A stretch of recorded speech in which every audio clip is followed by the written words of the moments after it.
Chocolate கம்பெனியின் Chennai dealer ஆக்ரோஷமாகவோ அதிரடியாகவோ பேச மாட்டார். நான் சொல்வதை கேளுமா, இல்லேனா நீ உயிரோட இருக்க மாட்டமா என்று சாஃப்டாகத்தான் மிரட்டுவார். குடும்பத்தினருடன் தொடர்பில் இருந்தால் சிக்கிவிடுவோம் என 10 வருடத்துக்கும் மேலாக குடும்ப தொடர்பையே துண்டித்தவர். VPN மூலம் வாட்ஸ்அப், டெலிகிராம், ஸ்கைப்பில் வீடியோ கால் மட்டுமே பேசும் டெக்னிக்கல் சம்பவக்காரன் தான் இந்த A++ ரவுடி சம்போ செந்தில்.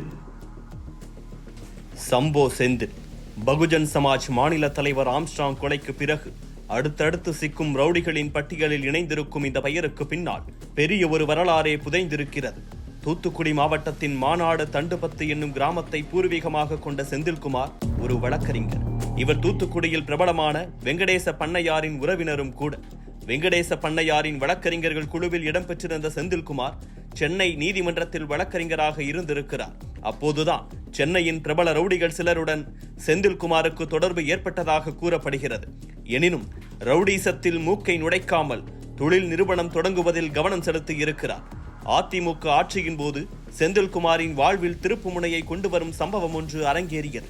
2003ஆம் ஆண்டு செப்டம்பர் 26ஆம் தேதி சென்னை நுங்கம்பாக்கத்தில் அபார்ட்மெண்ட் ஒன்றில் தனது கூட்டாளிகளுடன் தங்கியிருந்த வெங்கடேச பண்ணையார் என்கவுண்டரில் சுட்டுக் கொல்லப்பட்டார். அதுவரை தனது உறவினர் வெங்கடேச பண்ணையாருடன் வலம் வந்து கொண்டிருந்த செந்தில்குமாரை இந்த சம்பவம் பெரிதும் பாதித்தது. இதை அடுத்துதான் ஒரு வழக்கறிஞர் என்பதை மறந்து அக்காலகட்டத்தில் சென்னையின் பிரபல ரவுடியாக வலம் வந்து கொண்டிருந்த கல்வெட்டு ரவியின் கூட்டாளியாக மாறினார். கல்வெட்டு ரவிக்கு வேண்டிய அளவுக்கு எதிராளிகள் இருந்ததாக கூறப்படுகிறது. அவர்களில் மிக முக்கியமானவர்கள்தான் காக்காத்தோப்பு பாலாஜி மற்றும் அவரின் கூட்டாளியான CT மணி. ஒரு சமயம் கல்வெட்டு ரவியை கொலை செய்யும் நோக்கில் காக்காத்தோப்பு பாலாஜி மற்றும் CT மணி அவரை தாக்கவே களத்தில் குதித்து கல்வெட்டு ரவியை காப்பாற்றியிருக்கிறார் செந்தில்குமார். இந்த சம்பவத்திற்கு பிறகு பல குற்ற சம்பவங்களுக்கு ஸ்கெட்ச் போட்டு கொடுத்து மூளையாக செயல்பட்டதால் சம்பவம் செந்தில் என அவருக்கு வழங்கப்பட்ட பெயர் சம்போ செந்தில் என மாறியது. இதையடுத்து காஞ்சிபுரம் மாவட்டம் சூனாம்பேடு பகுதியில் 3 கோடி ரூபாய்க்காக வழக்கறிஞரை சுட்டுக் கொன்ற வழக்கு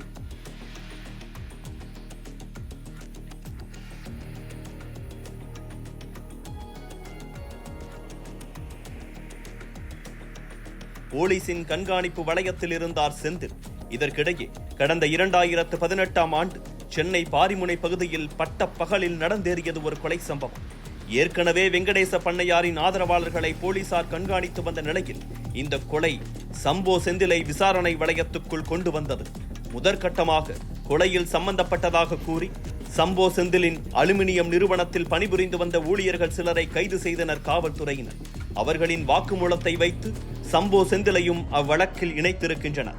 ஆனால் ஏற்கனவே திருநெல்வேலி மாவட்டம் வள்ளியூர் பகுதியைச் சேர்ந்த வழக்கறிஞர் செம்மணியை பொய் வழக்கில் காவல்துறை கைது செய்ய முயன்றதும் அவரை கடத்தி சென்று தாக்கியதாகவும் அச்சமயத்தில் செய்தி பரவி தமிழ்நாட்டில் பெரும் அதிர்வலைகளை கிளப்பியிருந்தது. இந்த நிலையில்தான் பாரிமுனை அருகில் நடந்த கொலை வழக்கில் சம்போ செந்திலை சேர்த்தது அவரது கைதை சவாலாக்கியது. சம்போ செந்திலை காவல்துறை குண்டா சட்டத்தின் கீழ் கைது செய்ய முற்படுவதாக கூறி காவல்துறைக்கு எதிராக போராட்டம் மேற்கொண்டனர் வழக்கறிஞர். இதையடுத்து இந்த வழக்கில் இருந்தும் நைசாக எஸ்கேப் ஆனார் சம்போ செந்தில். இதற்கு பின் 2020ஆம் ஆண்டு மீண்டும் லைம்லைட்டுக்கு வந்தது சம்போ செந்திலின் பெயர். அண்ணா சாலை அருகே காக்காத்தோப்பு பாலாஜி மற்றும் CT மணி ஆகியோர் சென்ற காரின் மீது வெடிகுண்டு ஒன்று வீசப்பட்டது. இக்குற்றத்தில் சம்பந்தப்பட்டதாக 4 பேர் மதுரை மாவட்ட குற்றவியல் நீதிமன்றத்தில் சரணடைந்தனர். அவர்களிடம் மேற்கொள்ளப்பட்ட விசாரணையில் சிறையில் இருக்கும் ஈஷா, எலி யுவராஜ் ஆகியோர் கை காட்டப்பட்டனர். அவர்கள் இருவரும் சம்போ செந்திலின் கூட்டாளிகள் என்பதால் மீண்டும் போலீசாரின் சந்தேக வளையத்தில் சிக்கினார் சம்போ செந்தில். ஆனால் ஸ்ரீலங்கா, நேபாள், சிங்கப்பூர் என வெளிநாடுகளில் இருந்து கொலைக்கான ஸ்கெட்ச் போட்டு கொடுத்த சம்போ செந்திலை காவல்துறையால் பிடிக்கவே இயலவில்லை. கடந்த ஜூலை 5ஆம் தேதி நடந்தேறிய ஆம்ஸ்ட்ராங் கொலை வழக்கில் ஏற்கனவே பிரபல தாதாக்கள் கைது செய்யப்பட்டிருக்கும் நிலையில் புதுவரவாக சேர்க்கப்பட்டிருக்கிறது சம்போ செந்திலின் பெயர். இதுவரை ஆம்ஸ்ட்ராங்கின் கொலைக்கு பின்னால் ஆற்காடு சுரேஷ் கொலைக்கான பழிக்கு பழிதான் காரணம் என்று கூறப்பட்டு வந்த நிலையில் ஆம்ஸ்ட்ராங்குக்கும் சம்போ செந்திலுக்கும் இடையே தொழில் ரீதியிலான பகை இருந்து வந்தது வெளிச்சத்துக்கு வந்திருக்கிறது. சென்னை புறநகர் பகுதியில் பல 100 கோடிகள் புழங்கும் இரும்பு பிசினஸை சம்போ செந்தில் தனது கைக்குள் வைத்திருப்பதாகவும் இதனால் அடிக்கடி வெட்டு குத்து என கோஷ்டி மோதல் நிலவி வந்ததாகவும் போலீசார் கூறியிருக்கின்றனர். எனினும் இரும்பு பிசினஸில் தனிக்காட்டு ராஜாவாக வலம் வந்திருக்கிறார் சம்போ செந்தில்.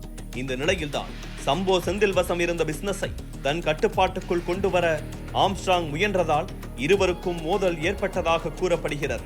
இதையடுத்து ஆம்ஸ்ட்ராங்கை கொலை செய்ய சம்போ செந்தில் திட்டம் வகுத்து வந்ததாகவும், அதற்கு தோதாய் ஆற்காடு சுரேஷின் கொலை நடந்தேற படுகொலை செய்யப்பட்ட ஆற்காடு சுரேஷின் தம்பி பொன்னைபாலு, அவரது மைத்துனர் அருள், அவரது மனைவி அஞ்சலை உள்ளிட்டவர்களையும் தனது பிளானில் இணைத்து கொலைக்கான ஸ்கெட்சை வகுத்திருக்கலாம் என போலீசார் சந்தேகம் மேற்கொள்கின்றனர்.